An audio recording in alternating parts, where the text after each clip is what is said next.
안녕하세요. 이투스 교육의 김병진이라고 합니다.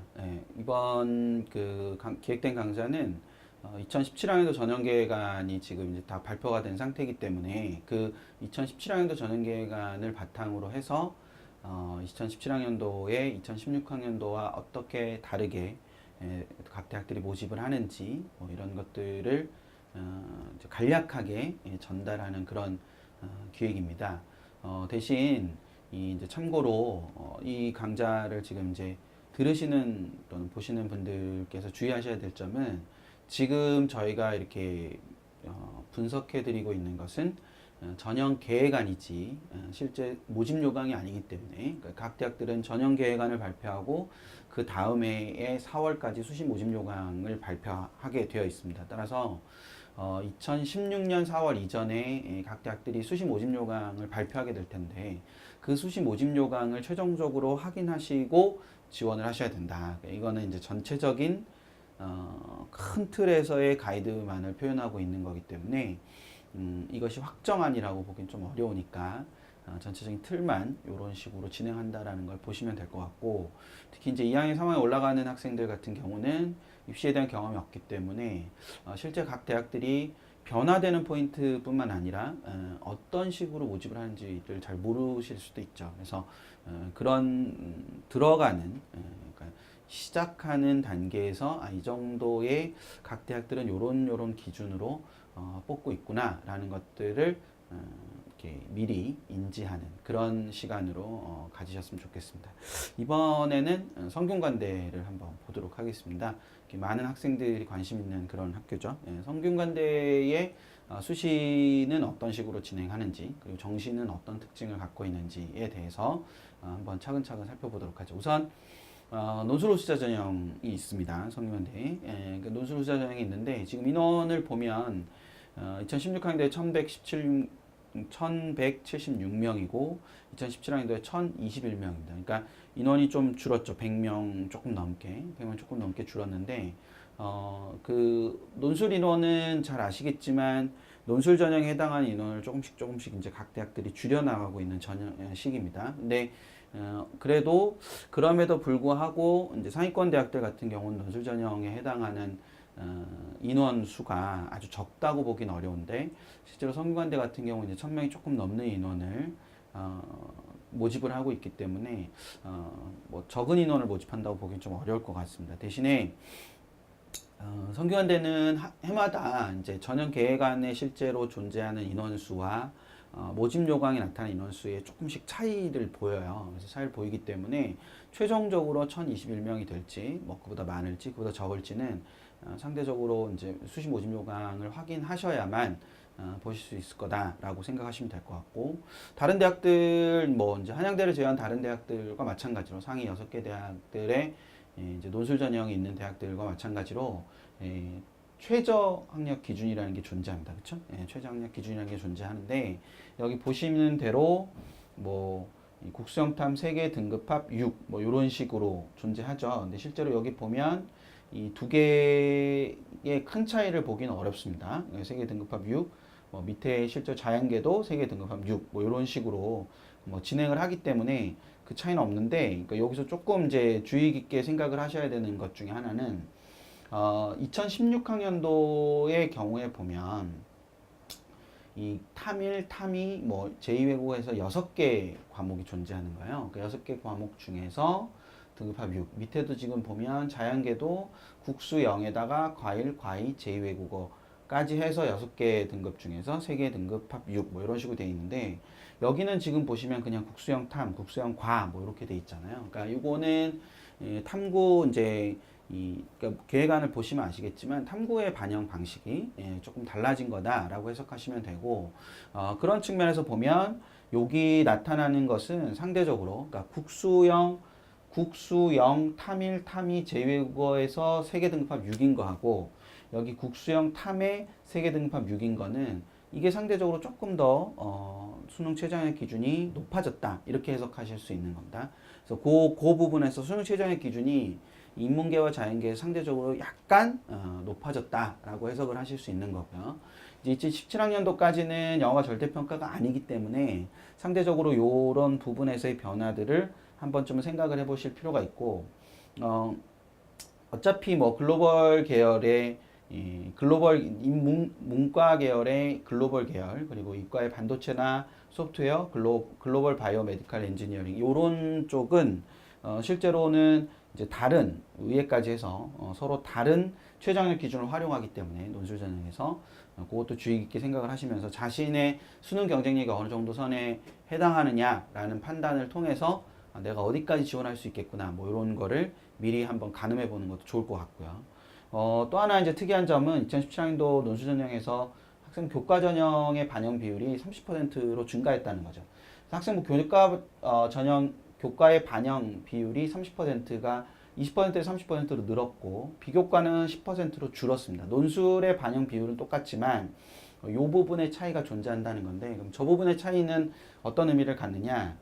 실제로 성균관대 논술 전형에서 학생부 교과가 차지하는 비중이 굉장히 적었습니다. 그것은 이 교과를 선정하는 방식에서 약간 차이가 있었는데 2016학년도까지 교과를 선정하는 방식은 전 교과 중에서 상위 12개 과목만 뽑아와서 그 12개 과목을 단위수나 뭐 이런 거 곱하지 않고 그냥 곧바로 등급 계산을 하는 그런 형태입니다. 그러니까 은미체까지 다 포함을 해서 상위 12개 과목만 하기 때문에 상대적으로 편차가 좀 덜 나는 상황이죠. 반영 비율 자체도 적고.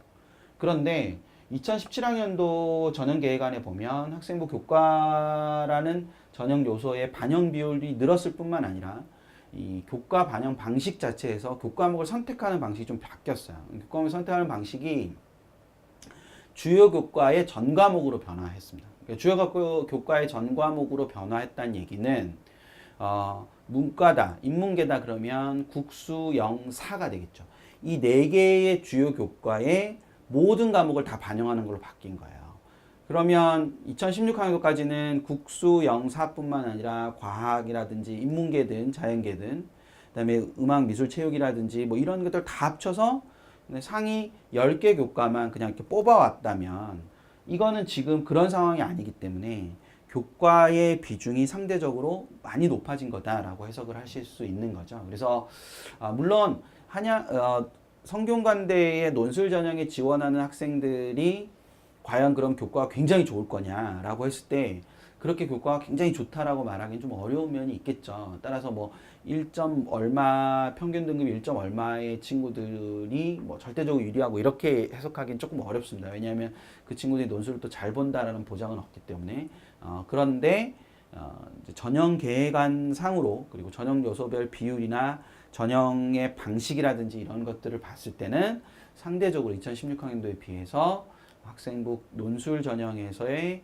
교과 반영 비율이 또는 반영 어떤 영역이 상대적으로 좀 높아졌다라고 해석을 하시는 게 맞지 않을까 싶은 생각이 듭니다. 그거 하나 염두에 두시면 생각하시면 될 것 같고요. 두 번째 넘어갔을 때 이제 성균 인재와 글로벌 인재라는 전통적인 성균관대의 종합 전형이 있고요. 그 밑에 이제 과학 인재 전형이 있습니다. 과학 인재 전형이 있는데 과학 인재 전형은 지금 잘 보시면 인원이 135명에서 193명으로 대폭 늘었습니다. 그래서 저 과학인재 전형의 인원이 많이 늘었는데 그게 이제 자연과학대학 내에 이 과별 모집 단위가 좀 는 거예요. 그러니까 이 공학 계열이나 이런 쪽보다 자연과학대학의 거기 안에 이제 과별 모집 단위들이 인원이 늘어서 지금 이제 계산을 해보시면 딱 아시겠지만 전체적으로 한 50명 넘게 는 거잖아요. 그 50명 넘게 는 건데 그 자연과학대학 내에 이 과별 모집 인원이 거의 50명 가까이 늘었기 때문에 그 인원이 많이 는 거라고 해석하시면 되고 과학인재는 뭐 전형명에서 알 수 있듯이 과학적으로 우수한 존재 인재들을 뽑으려는 전형입니다. 그래서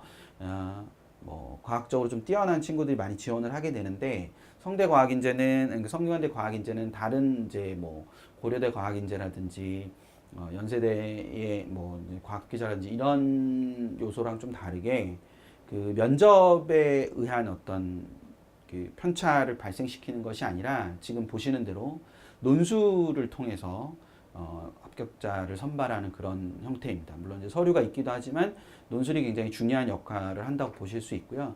그 논술과 관련해서 말씀드리면 실제로 앞에 있었던 논술사 전형하고는 다른 문제로 논술 고사를 실시한다라고 해석하시면 되겠죠. 그래서 수능 최저학력 기준도 지금 따로 두지 않고 있는 것은 그 과학적으로 뛰어난 인재가 반드시 수능을 잘할 필요는 없다. 이걸 거꾸로 말하면 수능은 전 영역에 있어서의 어떤 탁월한 능력을 가지고 있는 친구들을 대상으로 하는 거지만 과학인재 전형 같은 경우 과학적으로 뛰어난 과학적인 분야에서 좀 뛰어난 능력을 가지고 있는 학생들을 선발하겠다는 그런 의지를 보이는 거라고 해석하실 수 있죠. 그래서 이 과학인재의 인원이 늘었다는 거, 더더군다나 이제 2016학년도부터 이 과거의 그 과학고등학교의 조기 졸업 제한이 존재하는 상황에서 이 과학인재가 이렇게 늘어나는 것은 여러 가지 변수들을 발생시킬 수 있다는 생각도 좀 하실 필요가 있지 않을까라는 생각이 들고요. 처음 입시를 경험하는 학생들이 성균관대를 딱 만났을 때 굉장히 많이 물어보는 것 중에 하나가 성균 인재와 글로벌 인재는 뭐가 다른가요? 라는 질문을 굉장히 많이 합니다. 특히 글로벌 인재는 글로벌이라는 이름 때문에 외국어에 대한 어떤 탁월한 능력을 보이는 뭐 이런 학생들을 뽑는 전형이라고 인식하기가 쉬운데 성균 인재와 글로벌 인재는 특히 글로벌 인재가 외국어의 능력에 탁월한 능력을 가지고 있는 외국어 분야에 탁월한 능력을 가지고 있는 학생만을 선발하지는 않는다라는 걸 생각을 잘 할 필요가 있습니다. 이 글로벌 인재와 성균 인재는 지금 여기 그 전형 방법에 보이는 것처럼 전형 방식도 똑같고 수능 최저학력 기준이 없다는 것도 똑같습니다. 그래서 2016학년도부터는 2015학년도까지는 뭐 특정한 모집 단위에서 수능 최저학력 기준을 활용하거나 뭐 이런 경우가 있었는데 성균인재와 글로벌 인재 2016학년도부터는 아예 수능 최저학력 기준을 없애면서 거의 같죠. 지금 여기도 지금 보면 글로벌 인재에서 인문 자연은 없고 의예과만 지금 존재하잖아요. 그 의예과만 존재하는 요 상황이기 때문에 그렇게 생각을 하면 나머지 의예과를 제외한 나머지 모집 단위에서 이 두 개는 별다른 차이는 존재하지 않는다. 대신 이제 2017학년도에는 두 개를 좀 더 명확하게 나누어서 이 성균인재는 이제 계열별 모집, 그러니까 학부 모집을 하는 인문학부 이러면 이제 성균인재로 뽑는 거고요. 근데 인문학부 안에 이제 여러 학과들이 있잖아요. 그 학과들을 따로 뽑는 학과들 같은 경우는 글로벌 인재로 뽑는 거다라고 해석을 하시면 됩니다. 그래서 과별 모집 단위는 지금 전체적으로 글로벌 인재에서 뽑는 거고요. 계열별 모집 단위는 성균 인재 전형에서 뽑는 거다라고 해석을 하시면 되는 거니까 그 부분에 차이가 있다라고만 해석하시면 되고 글로벌 인재에서 다시 한번 말씀드리지만 글로벌 인재가 어떤 특별한 외국어 분야의 탁월한 능력을 가지고 있어야만 지원하는 것이 아니라 성균 인재와 같은 방식으로 뽑되 모집 단위가 좀 다르다라고 해석을 하시면 된다라는 거죠. 그래서 그거를 생각하시면 될 것 같습니다. 노천 학생 뭐 전형 이런 전형이 있고요. 이거는 이제 지역 리더라고 옛날에 이제 불렀던 전형인데 노천 학생 전형으로 이름을 바꾸면서 방식은 거의 비슷하다라고 해석하시면 될 것 같습니다. 그리고 이런 전형들이 있고요. 그래서 넘어가서 정시와 관련해서 잠깐 보면 정시는 지금 인원을 보시면 상대적으로 약간 인원이 늘었죠. 가군에서 인원이 약간 늘고 나군은 거의 비슷하다고 볼 수 있죠. 그래서 이렇게 변화되는 거라고 볼 수 있는데 뭐 한양대를 들으신 분들도 있고 이제 듣게 되실 분들도 있을 텐데 특히 자연계에서 성균관대와 한양대의 가장 큰 차이는 한양대는 투 과목에 대한 가산점이 있지만 성균관대는 정시에서 투 과목에 대한 가산점이 별도로 존재하진 않는다라는 생각을 하시면 될 것 같고 수능 반영 영역 및 비율을 보시면 기본적으로 성균관대는 인문계는 3331이라는 반영 비율을 가지기 때문에 국수형이 상대적으로 탐구에 비해서 더 중요한 상황이다. 사탐에 비해서 더 중요한 상황이다라고 해석하시면 되고 자연계는 전통적인 자연계 방식이죠. 2323의 방식을 통해서 합격생을 이제 산출을 한다라고 점수를 산출해서 합격생을 가린다라고 해석을 하시면 될 것 같습니다. 그래서 가군과 나군은 실제로 이제 분할 모집이 안 되고 이제 2017학년도 완전히 이제 분할 모집이 안 되는 거기 때문에 모집 단위 자체를 그러니까 총 모집 단위가 200명 이상이면은 이제 2016학년도까지는 분할 모집이 되는데 2017학년도부터는 그게 아예 안 되는 상황이기 때문에 특히 성균관대는 그 분할 모집을 잘 활용했던 대학 중에 하나거든요. 근데 그 분할 모집을 실시하지 않기 때문에 모집 단위가 이제 선명하게 나뉘어집니다. 그래서 가군에서 지금 뽑는 인원이 이제 조금 늘어나는 모습을 보이는 것 중에 하나가 이제 성대 인문계에서 인문계열과 사회과학부와 인문과학부가 있을 때 이제 가군에서는 사과 계열을 뽑는 거죠. 사회과학부를 뽑는 거예요. 그러니까 가군의 지금 모집 단위를 보면 사회과학부, 그 다음에 글로벌 경제, 그 다음에 글로벌 경영, 그리고 자연계의 공학 계열, 그 다음에 소프트, 반도체 시스템, 소프트웨어, 반도체 시스템, 그리고 글로벌 엔지니어링 시스템. 요렇게가 지금 가군 모집 단위이기 때문에 그래서 그게 이제 서울대나 뭐 이런 부분하고 이제 겹치는 거죠. 의대나 이런 쪽하고 인문계는 겹치고 자연계는 겹치고 인문계 같은 경우는 이제 서울대나 서강대와 겹칠 가능성이 존재하죠. 그거와 다른 모집 단위들은 나군으로 연결된다라는 것들을 주의 깊게 좀 살펴보시면서 보시면 되지 않을까 싶습니다. 성대는 여기까지 하겠습니다. 들어주셔서 감사합니다.